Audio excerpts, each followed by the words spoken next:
मेरे जीवन में बहुत सारा हिट गाना दिया है, जो मेरा छोटा भाई भी है और छोटा भाई बेटा भी होता है।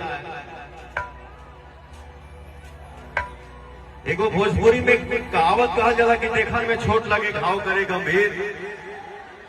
यही भाव इस बच्चे पे लागू होता है। देखने में तो नहीं महसूस होगा, बट काम में बहुत सीनियरिटी है, मेच्योरिटी है। और क्या आता है, आजा बेटा। मैं चाहूंगा खूब खुश रहिए, खूब मस्त रहिए, खूब आगे बढ़िए। ये एक भाव है।